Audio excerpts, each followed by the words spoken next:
Welcome back to Coffee and Conversation. And here we go. In my lap, in case you didn't notice the tail, Audie is feeling a little unhappy, a little hard done by, because it started raining this afternoon, and he wanted to go out and play with that little boy across the street. But of course, it was raining. So Audie wasn't going out, the little boy wasn't going out. All right, there you go, baby. And I think he felt somewhat betrayed by this. So we're going to have to put up with kitty bad mood, I'm afraid. Okay, let's see. What else do I... Oh, I have something else for you. Colleen sent this over. Our littlest subscriber, little Evelyn, her mom is involved in the Sumi's Angels Facebook page and sent some new pictures of Evelyn. So here you go. That child has just really grown. So, and we're going to see, because I'm going to show you one of my early Evelyn slideshows at the end of this video.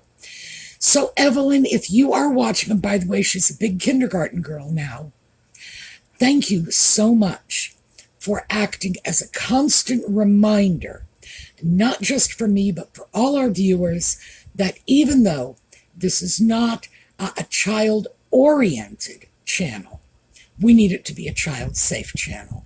So, yeah, and there are plenty of times I've been tempted to cross the line, but that darling little Evelyn face just popped into my mind, and I was like, nope, can't do it. Got to keep the jokes clean, got to keep the language clean. So I thought you would be as thrilled with that as I was, because we've had a chance to watch Evelyn grow up with this channel. And you don't often get a chance like that. All right, when we come back, we are going to talk about cleaning wool.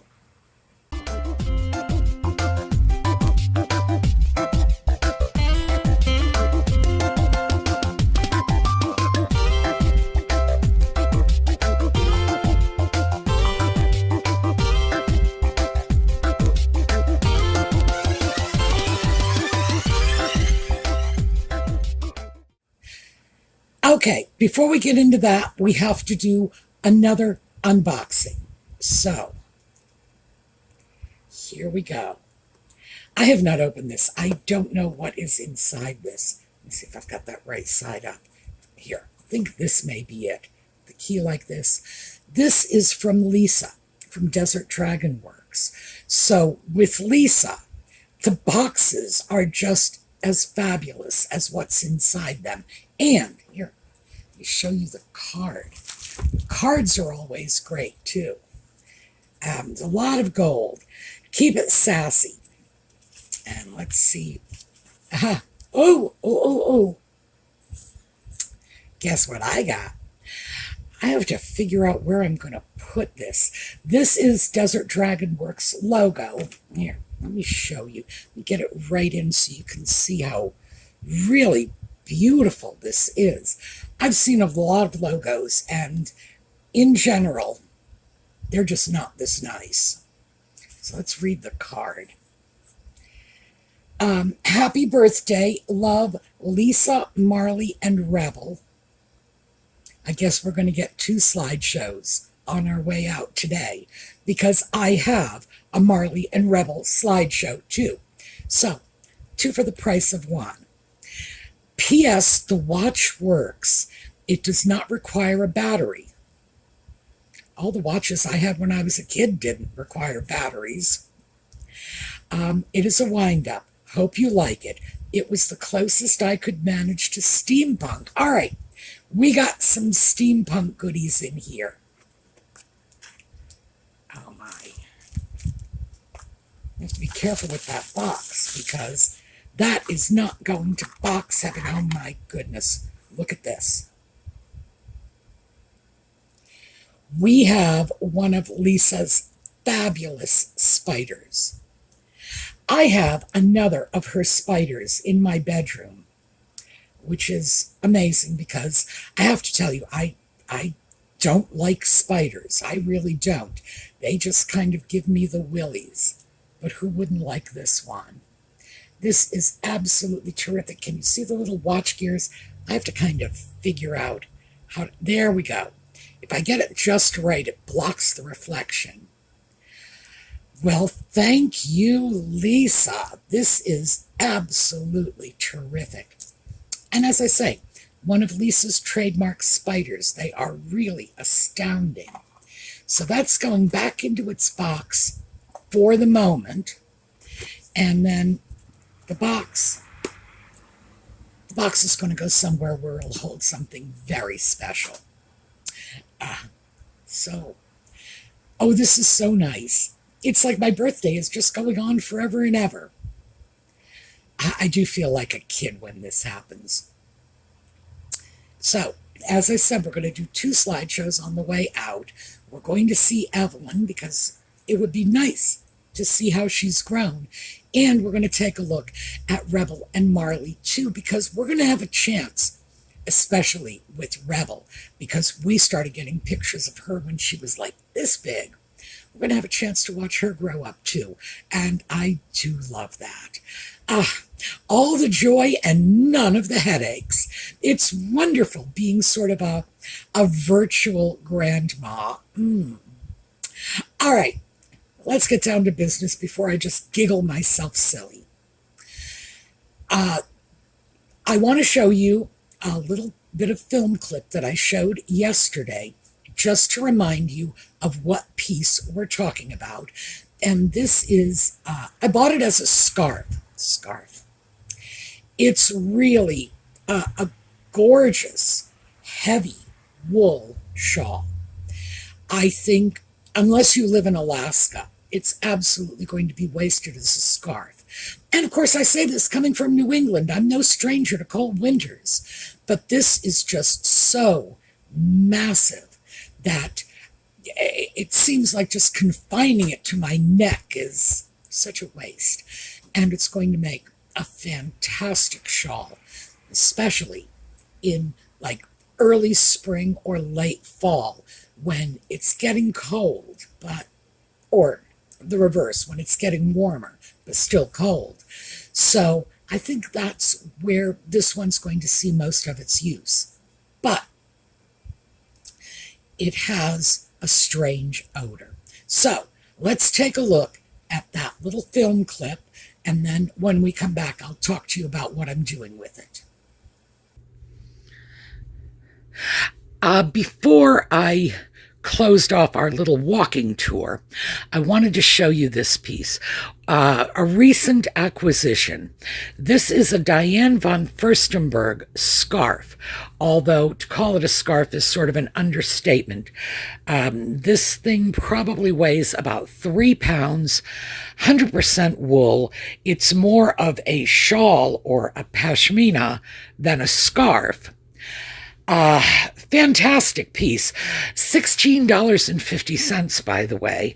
So just goes to show you that good quality can come at a bargain price, but it has a peculiar smell. Now, this is simply a risk you run when you buy on the secondary market, secondhand, thrifted, resale, vintage, whatever. You can end up with somebody else's perfume, somebody else's body odor, anything. In this case, it's some sort of strange storage smell. It doesn't smell in any way, personal to me, like, a human body odor smell or a perfume smell would. I think it was just stored in some area where there was some other smells present. So this is going to get cleaned, and we are going to talk about how that is going to get done. And one more quick shot of a baby, and we are going to end this. Okay, well, here, no coffee today, just Fresca. And for those of you who watch The Boys, no, I haven't joined a religious cult. I just like grapefruit. Hey, man. Yeah. Want a Fresca? Thanks. Yeah, I know you. So, and we don't need the Audie mug because we've got the Audie cat today. Okay, because it has a strange smell and because it's wool, this is a really good opportunity to talk about how to deal with something like this. So, right now, it is in my kitchen sink, soaking. So, let's talk about the step by step. The first thing you need to do when you're dealing with a large piece of wool that needs care is decide where you're going to wash it. That's not a decision you need to make at the last minute because you want your area prepped. Now, this one, well, I decided to do the kitchen sink. It's large. So I could have just as easily decided to do it in the bathtub. The problem is it's heavy, and I would have to lean over the bathtub, lift it up, and I just decided that it's probably going to be less stressful on my back if I do it in the kitchen sink. So, number one, wherever you are washing your items, and never take for granted that the sink you're going to be washing them in is already clean. Clean the sink, the tub, the bucket, whatever. Clean it out thoroughly. Because I know most of us go through life with the assumption that, oh no, I don't need to wash out my bathroom sink. I did it the last time I cleaned my bathroom. No. If you're going to be handling fine fabrics in the sink, scrub it out first. The biggest reason for this is not so much the dirt you can see, but the stuff you really can't see. Possible bacteria. Remember, these are places that, because they're sinks and used to wash, they see dirty stuff. If it's your bathtub, you stick your dirty feet in it, and for all we know, you've been out tromping around in the yard with no shoes on. Kitchen sink. It's kitchen refuse and trash, food that's been out for a while, stuck to the plates before you decided to do the dishes, whatever. Sinks tend not to be really clean places, even if they are what used to be called socially clean. I picked up that term when I started studying medical history, and they referred to socially clean as how clean doctors performing surgery felt they needed to keep their hands. As long as their hands were socially clean, they were fine, which basically means superficially clean. Nobody's going to look at you and say, oh my, let me get you a bar of soap. No. That's what most of our surfaces are. And that's all well and good for whatever it is we might be using the sink for, right up to the point where we start dealing with fine fabrics, with delicate fabrics, with clothing items that might have cost us a great deal of money, or would certainly, assuming we've been good shoppers, cost us a great deal of money to replace. So number one, scrub out the sink. If you're doing what I do, which is washing the kitchen sink when I can, get in and scrub out the drain and scrub out that little basket drain stopper, because you don't want the residue.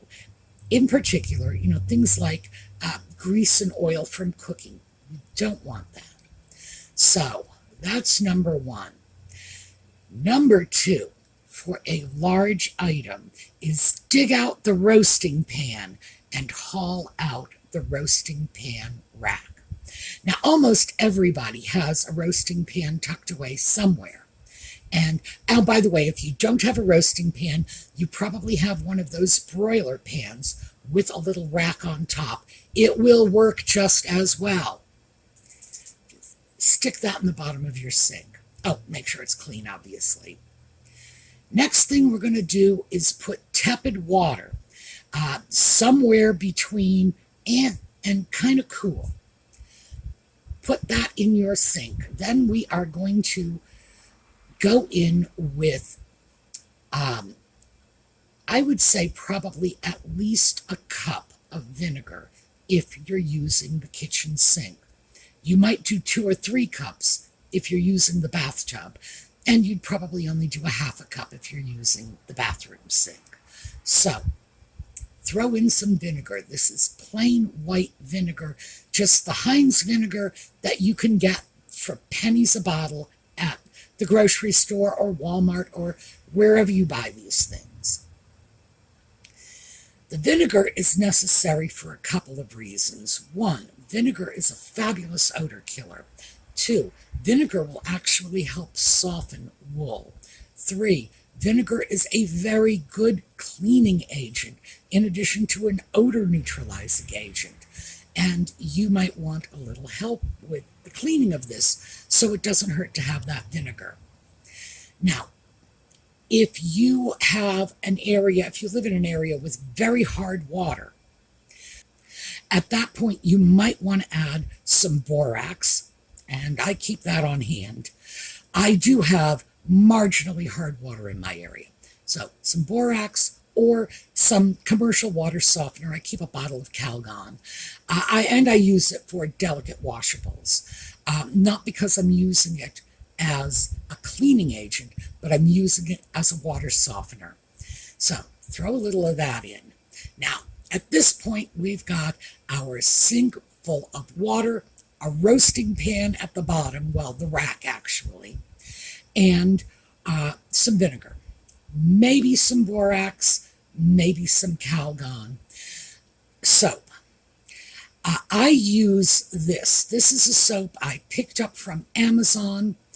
Usually I will recommend some very inexpensive products, but this is one time where I'm going to tell you, don't skimp. This one is a little over $16 a bottle. The bottle is 16 ounces, so it's about $1 an ounce, and that's pretty high for any kind of detergent like this. If you are dealing with silk or wool, and you do not want to use one of these cleaners, Fancy Lala, grab a bottle of baby shampoo. It will really do just about as well on your fine washables. It's gentle enough, and you can find it anywhere. It's at the drugstore, it's at the dollar store, it's everywhere, and it's cheap. So that's another option. I use this lavender soap because it has lanolin in it, and so I use it specifically for washing wool. I like the opportunity to maybe put a little of that lanolin back. It's not going to be a lot because you don't use a lot. It's like a capful in the kitchen sink. But still, it's something that is very wool friendly. Would I use that on silk? Sure, absolutely. I could see myself using it on a number of fine fabrics, but I specifically bought it for wool. But if it works on silk or fine linen or anything that I really want to protect, so much the better. But I do keep bottles of baby shampoo because, like this scarf, silk, let's see, Salvatore Ferragamo.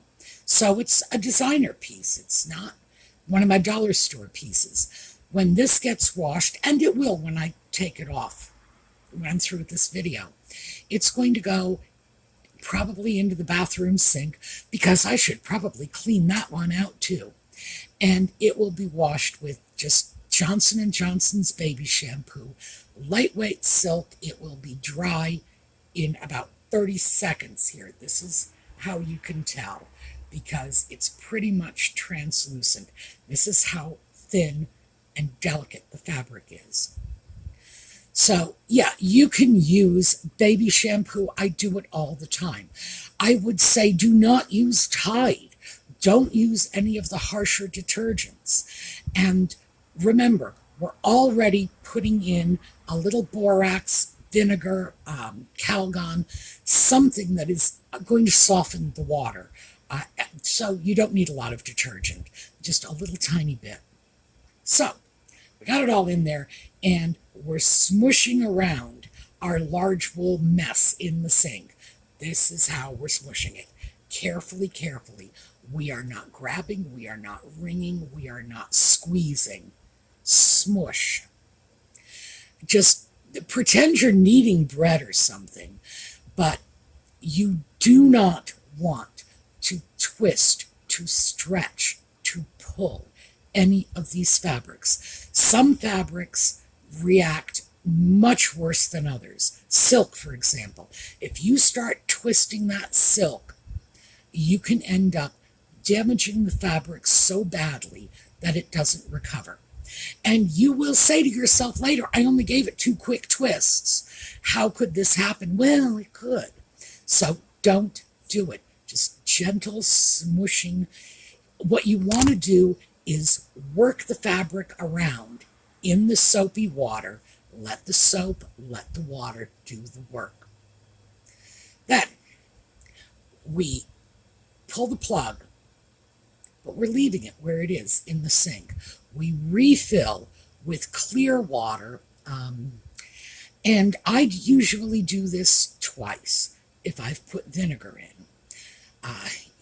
Dump the whole thing out, fill it with clear water, smush a little to make sure it's rinsed, do that again.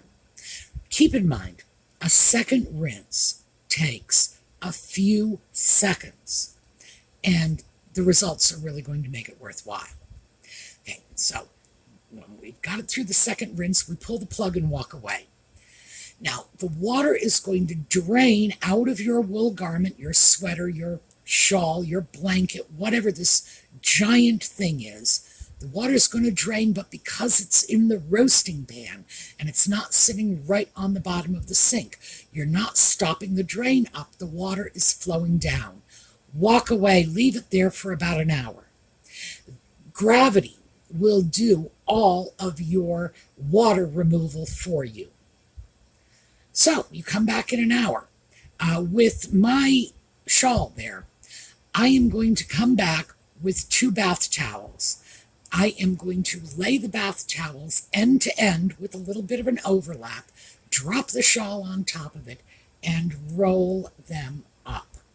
In the end, I'm going to have this giant towel and shawl sausage, and I am going to squish it.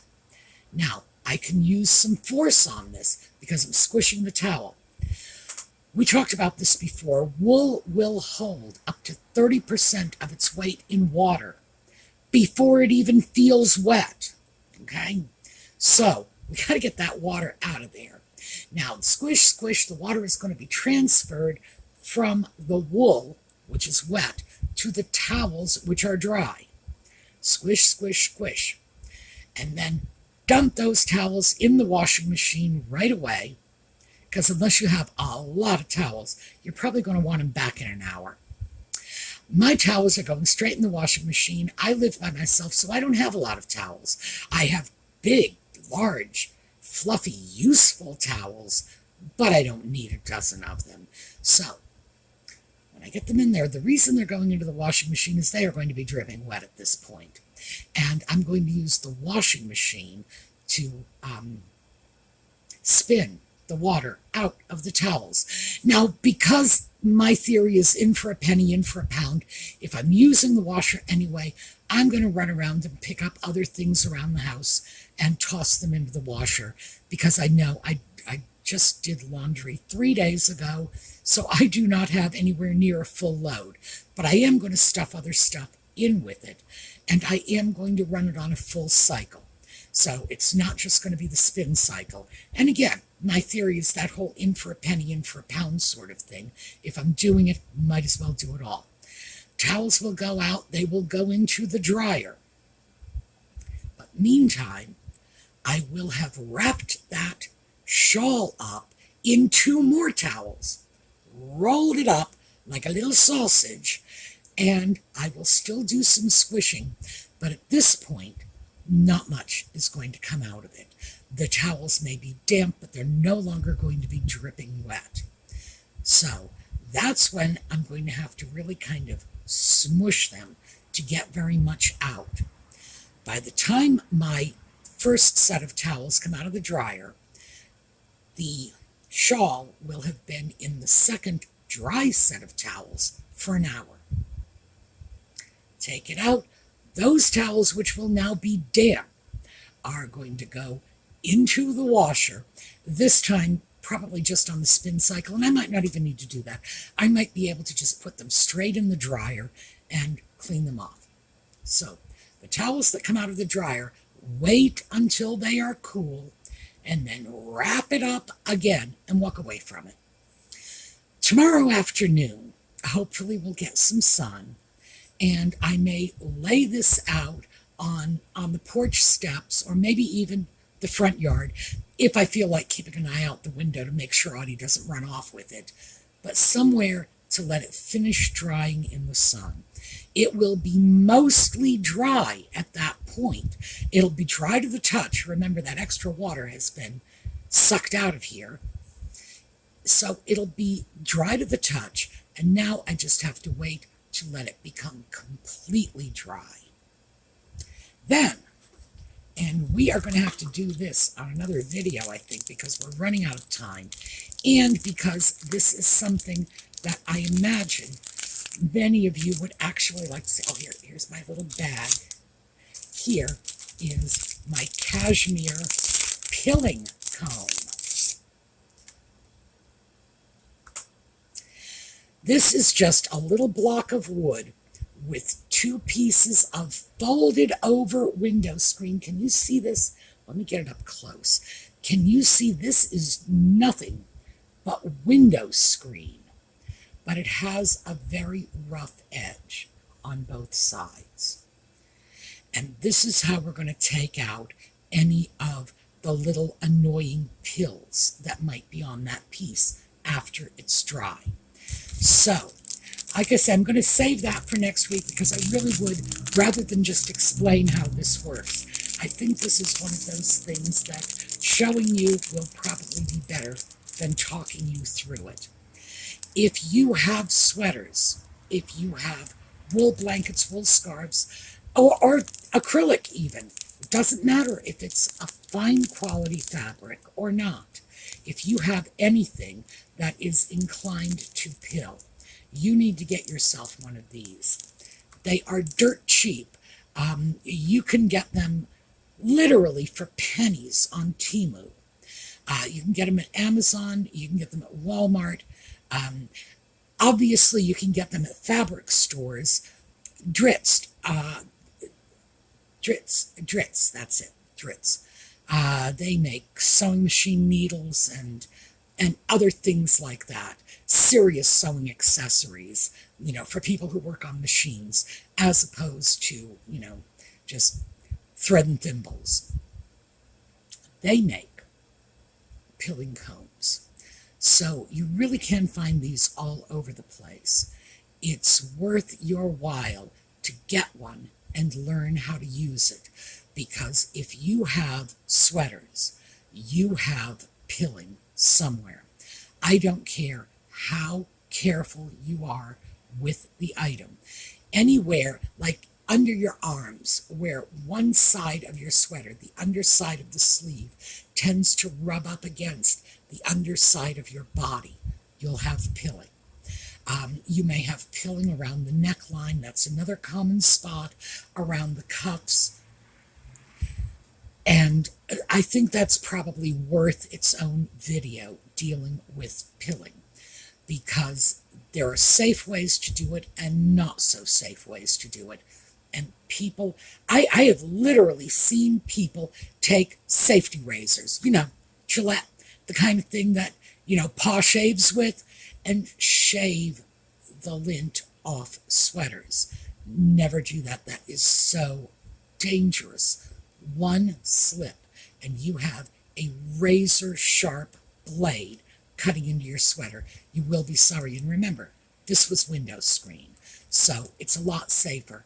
I've also seen some that are wooden, and they are safer still, but I don't know where to get those. I'm sure they're out there somewhere, and if I looked, I'd probably find them. But those are, in my opinion, the safest of the pilling combs, because they are sharp enough to remove the fabric, but they are not sharp enough to cut into it, and that's key. All right, so that's where we are at right now. I hope you will all join me this evening for just chatting. And in the meantime, we are going to take a look at 2 back-to-back slideshows of our little ones. We're going to take a look at little Evelyn, and I'm going to try to dig out the very first slideshow so that you can see. I'm going to throw another picture of Evelyn today up before that slideshow goes up so that you can see how much our little darling has changed over the years. And then we are going to follow up with Rebel and Marley because, Rebel is such a princess. Marley is Marley, I'm not going to call Marley a princess. I think that might offend her. Marley is a young woman who is already very interesting, and in time to come, we are going to find we are very glad we know her. All right, that's what I have for you today. Stay tuned for the slideshows. Meanwhile, have a terrific day.